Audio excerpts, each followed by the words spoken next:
Hello mga ka-farmers, welcome back to my YouTube channel for today's vlog. So nagpapatubig kami ngayon ng aming mais. So actually mga ka-farmers, katapos lang namin mag-abono. So sunod agad ang tubig. So yan, nagpapatubig kami ngayon.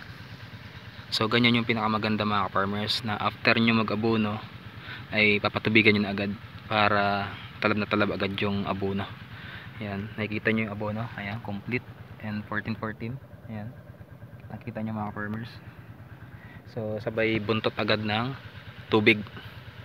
Yan, patubig agad kami.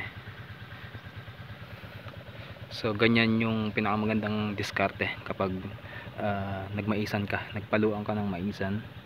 So after 15 days after ng patanim mo, 'di ba?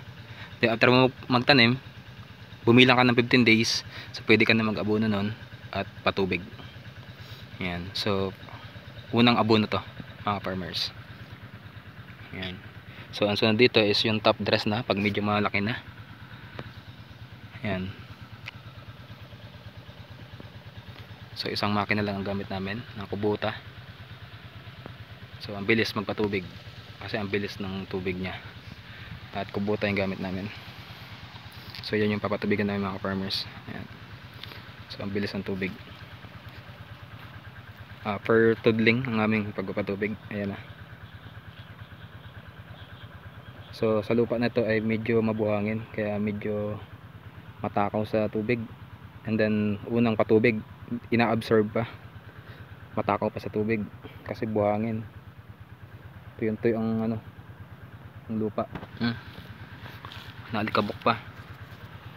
Talagang sip-sip talaga yan ang tubig.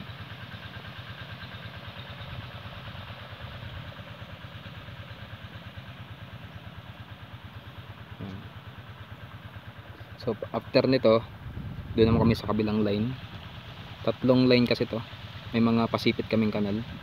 Makikita nyo yung kanal. Yan mga farmers. Ayan.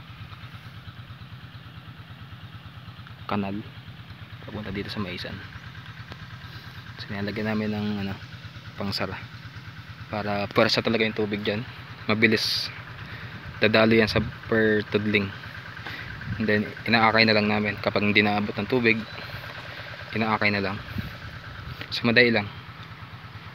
Ganyan lang magpatubig ng mais mga farmers. So sa mga first timer na ngayon lang nakakita na kung paano magpatubig ng mais, so ganito lang. Ayan. So mas maganda medyo papasawaan mo yung ano, mais para matagal yung ano niya, pagkatuyot niya. Papasawaan mo. So ito hindi pa namin napatubigan. Patubigan pa namin yan. Yan mga farmers. So ganun lang mga farmers.